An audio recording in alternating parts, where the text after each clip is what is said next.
Hello students, ठीक है। तो नेक्स्ट जो हम लोग चैप्टर अब शुरू करेंगे that will B coordination compounds. ठीक है, तुम्हारा सरफेस केमिस्ट्री कंप्लीट हो गया था। नया जो चैप्टर आएगा that is coordination compounds. Bonding की तरह one of the most important chapters of तुम्हारा इनऑर्गेनिक केमिस्ट्री कि जो कि हमें समझ के कर सकते हैं। पी ब्लॉक तुम लोगों ने देखा है कि उसमें देखो मैक्सिमम पोर्शन रखने वाला है, ये बहुत ही इंपॉर्टेंट है। और D and F block elements जो चैप्टर है उसकी कई प्रॉपर्टीज यहाँ पे हम कवर कर लेंगे। ठीक है, तो सबसे पहले कोऑर्डिनेशन कंपाउंड्स में से पहले दो चीज डिफाइन करते हैं। One are simple compounds and another are addition compounds. Simple compounds क्या होते हैं? Simple compounds are the compounds which contain one simple cation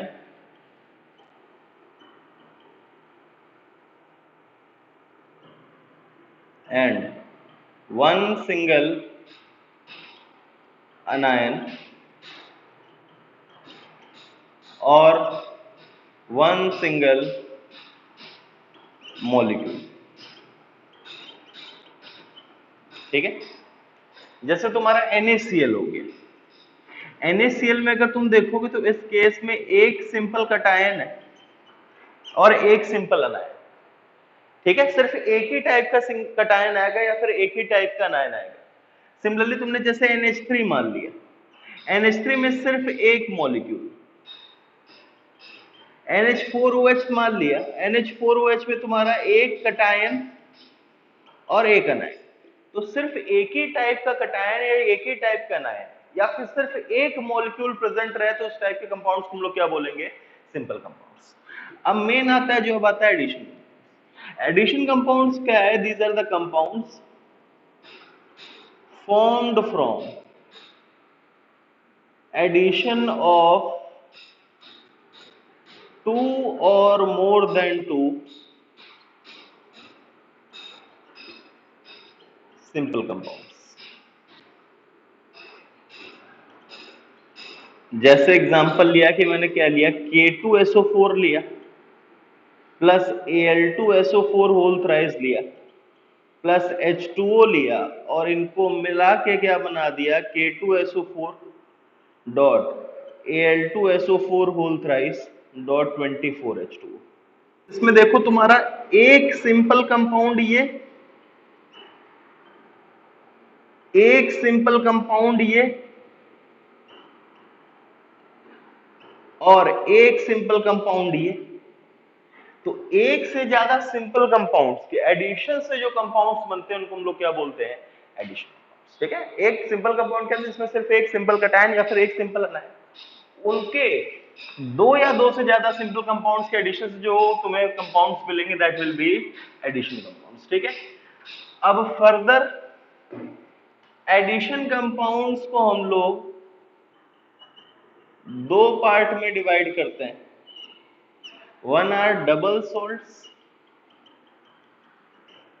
another are complexes. Complexes और कोऑर्डिनेशन कंपाउंड्स।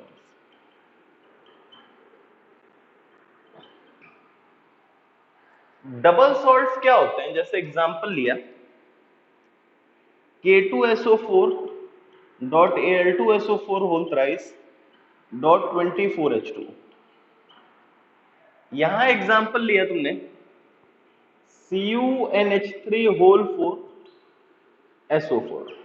अब इसमें भी क्या हुआ होगा? देखो ये भी एक तुम्हारा एडिशन कंपाउंड है। कैसे कि CuSO4 NH3 के साथ मिलके दो सिंपल कंपाउंड्स के एडिशन से ये तुम्हारा क्या बना है? ये एक सिंपल कंपाउंड, ये एक सिंपल कंपाउंड।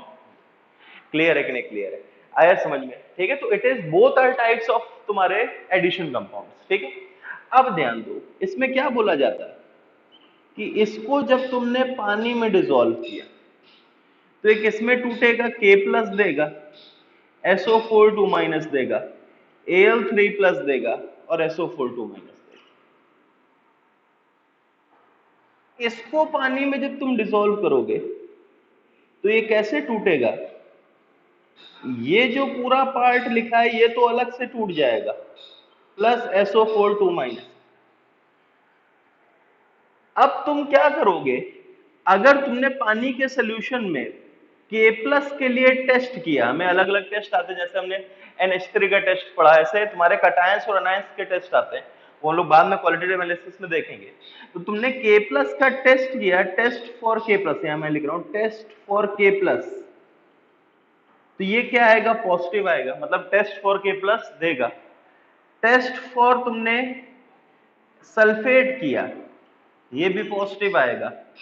टेस्ट फॉर तुमने Al3 प्लस किया, ये भी क्या आएगा, मतलब ये K प्लस का भी टेस्ट देगा, SO4 2 माइनस का भी टेस्ट देगा और Al3 प्लस का भी टेस्ट देगा। लेकिन इस केस में तुम टेस्ट फॉर सल्फेट करोगे, वो तो पॉजिटिव आएगा, लेकिन तुमने टेस्ट फॉर Cu2 प्लस किया, ये Cu2 प्लस का टेस्ट, मतलब इसके अंदर जो कटायन या अनायन है, जो रेक्टेंगुलर ब्रैकेट्स हैं, उसका वो टेस्ट नहीं देगा। तो अब सबसे पहले मैं डेफिनेशन से इसको समझा रहा हूं। डबल सॉल्ट्स क्या होते हैं, क्या बोला जाता है, double salts are the salts which when dissolved in water dissociates into all its ions, that is they give properties, लिख लो, चलो साथ में लिख लो, फिर समझाएंगे। डबल सॉल्ट्स पहले लिखना, उसके बाद एग्जांपल में। पहले definition, double salts are the addition compounds which when dissolved in water dissociates into all its ions such that they give properties और पॉजिटिव टेस्ट, ब्रैकेट में और positive test for all its ions, for all its ions, ठीक है। जितने भी ions तुम्हारे उसके present होंगे उसके अंदर, वो सारे के सारे उसके पॉजिटिव टेस्ट देगा। अब कॉम्प्लेक्सेस और कोऑर्डिनेशन कंपाउंड्स में लिखो जाके, these are the addition compounds which when dissolved in water, these are the addition compounds which when dissolved in water do not give properties or positive test for all ions, do not give properties or positive test for all ions। किसके लिए नहीं देगा, जो bracket के अंदर, जैसे Cu2 plus था उसके लिए नेगेटिव है। अगर तुमने बोल दिया, अब मैं ऐसा नहीं बोल रहा हूं कटायन के लिए हमेशा नहीं देगा, जैसे अगर तुमने बोल दिया K3 FeCN6 है, इसको तोड़ोगे तो कैसे टूटेगा, K प्लस देगा और FeCN6 3 माइनस देगा। अच्छा, क्या टेस्ट फॉर अमोनिया देगा, नहीं देगा, टेस्ट फॉर अमोनिया भी नेगेटिव आएगा, ठीक है, आया समझ में। क्या ये K प्लस के लिए पॉजिटिव टेस्ट आएगा, हाँ, इसकी प्रॉपर्टी शो करेगा। Fe3 प्लस के लिए नहीं, Cn माइनस के लिए नहीं। क्लियर है कि नहीं क्लियर है, समझ में आया, ठीक है। तुमसे बोला जाए इस टाइप से PTNH3 होल 4 PTCl6 या PTCl4, PT लेट मान लो ये +4 है और या +2 है, ये +6 है, ये PTCl6 कर दो, यहाँ PT+4 है, ठीक है। PT+2 के लिए देगा, अभी नहीं देगा। PT+4 के लिए देगा, नहीं देगा। NH3 के लिए देगा, नहीं देगा। Cl- के लिए देगा। क्लियर है कि नहीं क्लियर है, ठीक है। कोऑर्डिनेशन कंपाउंड्स वो कंपाउंड्स हैं जो पानी में डिसॉल्व करने के बाद अपने सारे आयंस की प्रॉपर्टीज शो नहीं करते हैं। गिनती करेंगे जो इस रेक्टेंगुलर वाले पार्ट के बाहर लिखे, जो अंदर लिखे उनके लिए प्रॉपर्टीज शो नहीं करेंगे। क्लियर है कि नहीं क्लियर, आया समझ में, ठीक है। तो अब इसी में एक नेक्स्ट पॉइंट लिखो,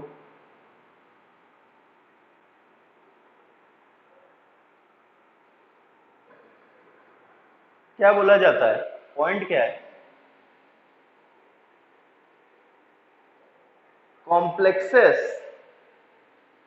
complexes retain their identities in solution, complexes retain their identities in solution while double salts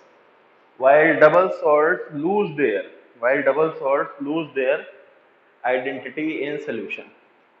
ये डायरेक्ट स्टेटमेंट, इसका मतलब समझो। इसका मतलब क्या है कि जब तुमने देखो ये K2SO4 था, Al2SO4 बोलता है, इसका मतलब कंपाउंड के फॉर्म में था, लेकिन पानी में डाला तो ये अपने आयंस पे टूट गया, मतलब कंपाउंड से आयंस में टूट गया, मतलब इसने अपनी आइडेंटिटी लूज कर दी, इसका मतलब ये है। लेकिन जब तुमने इसको डाला तो जो इतना पार्ट है, जो रेक्टेंगुलर ब्रैकेट का पार्ट है, अब ये देखो अलग हो कैसे 4NH3 ऐसे बन के नहीं टूटेगा, मतलब it is retaining it's identity. ठीक है, तो ये पॉइंट डायरेक्टली ध्यान रखना, कंपाउंड कॉम्प्लेक्सेस तुम्हारी रिटेन करते हैं identity in solution while double salts lose their identity in solution.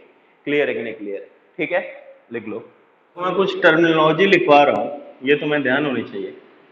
तो टर्मिनोलॉजी लिखवाने से पहले मैं देखो एक चीज करूंगा, जैसे मान लो मैंने ले लिया कि Cu2+ है और इसमें NH3 के साथ ऐड करके 4NH3 के साथ ऐड करके ये बना दिया CuNH3 होल 4 और 2+। ठीक है, एक्चुअल में क्या है कि Cu2+ प्लस SO4, ये कोऑर्डिनेट Cu2+ SO4 CuSO4 है, और ये मिलके यहाँ पे SO4, तो ये 2+ हट जाएगा इस टाइप से। ठीक है, तो एक्चुअल में हो क्या रहा है कि Cu2+ है, इसके पास वेकेंट ऑर्बिटल्स हैं, ये तुम्हारे वेकेंट ऑर्बिटल्स हैं। एग्जैक्ट बॉन्डिंग हम लोग बाद में पढ़ेंगे जब डिफरेंट थ्योरीज पढ़ेंगे, भी सिर्फ मैं रफ मैटर दे रहा हूँ। ठीक है ना, कि वेकेंट ऑर्बिटल्स देखो, कोऑर्डिनेशन कंपाउंड्स नाम से ही क्या है कि कोऑर्डिनेट बॉन्ड बनेगा। कोऑर्डिनेट बॉन्ड क्या होता था कि एक एटम दोनों इलेक्ट्रॉन्स दे, तो इसमें NH3 देखो क्या कर रहा है, अपने लोन पेयर ऑफ इलेक्ट्रॉन्स इसके वेकेंट ऑर्बिटल में क्या कर रहा है, ट्रांसफर कर रहा है। ऐसे देखो,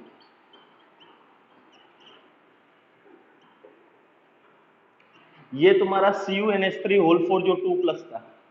ठीक है, एग्जैक्ट बॉन्डिंग मान पढ़ाई जाएगी रफ में। कोऑर्डिनेट बॉन्ड क्या था कि एक के पास वेकेंट ऑर्बिटल होना चाहिए, दूसरे के पास उतने क्या एक ही एटम क्या देता था, दोनों इलेक्ट्रॉन्स देता था। कोवेलेंट बॉन्ड में एक एक इलेक्ट्रॉन, कोऑर्डिनेट बॉन्ड में एक ही एटम दोनों इलेक्ट्रॉन्स, तो इसमें NH3 दोनों इलेक्ट्रॉन्स दे रहा है, तो अगर ये दोनों इलेक्ट्रॉन्स दे रहा है तो उसके पास वेकेंट ऑर्बिटल होना चाहिए, तो इसके पास वेकेंट ऑर्बिटल है और इसके पास लोन पेयर ऑफ इलेक्ट्रॉन्स है। ठीक है, तो इस टाइप की बॉन्डिंग है। तो इसमें जो फर्स्ट टर्म हम लोग डिफाइन करते हैं दैट इज सेंट्रल एटम। तुम्हें पहचानना आना चाहिए। ठीक है, डेफिनेशन एग्जैक्ट नहीं आ रही तो वही भी सही है, पहचानना आना चाहिए। सेंट्रल एटम क्या होता है? Atom which accepts lone pair of electron, which has vacant orbitals या फिर which has vacant orbitals and accepts lone pair of electrons, उसको हम लोग क्या बोलेंगे? Central atom. ठीक है, तो इस केस में जैसे एग्जांपल में तुम्हारा सेंट्रल एटम क्या हो जाएगा? Cu2+। कौन एक्सेप्ट कर रहा है? Cu2+। क्लियर है? सेकंड क्या आता है तुम्हारा? सेकंड जो आएगा टर्म दैट इज लिगैंड्स। हम लोग डीप में इनके ऊपर चर्चा करेंगे, लेकिन अभी हम लोग सिर्फ टर्मिनोलॉजी देख रहे हैं इनको, मतलब ये टर्म है क्या। ठीक है, लिगैंड्स क्या होता है? These are the substances which donates lone pair of electrons, which donates lone pair of electrons। तो लिगैंड इस केस में क्या है तुम्हारा? कौन सा है? NH3। लिगैंड कौन सा है तुम्हारा? NH3। ठीक है, क्योंकि इसने इलेक्ट्रॉन क्या किया? डोनेट किया। क्लियर है? समझ में आया? नेक्स्ट आता है कोऑर्डिनेशन स्फीयर। कोऑर्डिनेशन स्फीयर क्या होता है? मैं देखो इसमें डायरेक्टली बता रहा हूं, जितना इस रेक्टेंगल ब्रैकेट्स के अंदर लिखा हो, जितना इस रेक्टेंगुलर ब्रैकेट्स के अंदर लिखा हो, इसको हम लोग क्या बोलेंगे? Coordination sphere. और एक होता है आउटर स्फीयर। आउटर स्फीयर या फिर इसको हम लोग क्या बोलते हैं? Ionisation sphere. ये कौन सा होता है? जो रेक्टेंगुलर ब्रैकेट्स के बाहर लिखा, ये क्या है? क्लियर है? समझ में आया? कोऑर्डिनेशन स्फीयर कौन सा? जो इसके अंदर लिखा है। आउटर स्फीयर कौन सा? जो रेक्टेंगुलर ब्रैकेट्स के बाहर लिखा है। ठीक है, अभी सिर्फ ऐसा ही तुम्हें लिखना है। बाद में बताएंगे क्यों ऐसा बोल रहे हैं, कोऑर्डिनेशन स्फीयर क्यों बोल रहे हैं, क्यों आयनाइजेशन स्फीयर बोल रहे हैं, बात की बात है। जो बॉन्डिंग अभी के लिए तुम्हें सिर्फ पहचानना आना चाहिए, ठीक है। नेक्स्ट, जैसे अगर मान लो एक दो एग्जांपल्स देख लो, तुमसे बोला गया K3FeCN6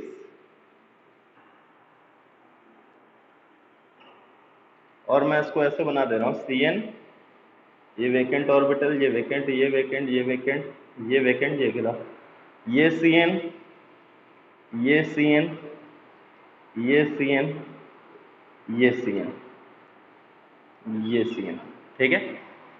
तुम्हें यहां बताना है सेंट्रल एटम कौन सा है, लिगैंड कौन सा है, कोऑर्डिनेशन स्फीयर कितना पार्ट है, आउटर स्फीयर का कितना पार्ट है, ठीक है, उसी में मार्क कर देना।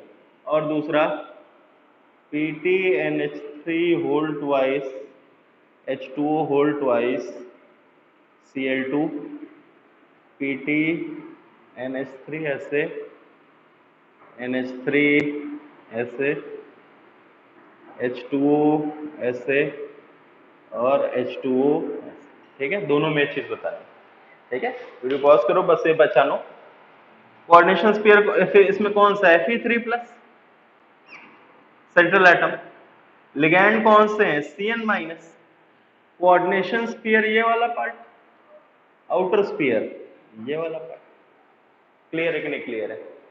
इसमें बताओ, ये central atom Pt2 plus NH3 and H2O ये क्या है, लिगैंड्स है।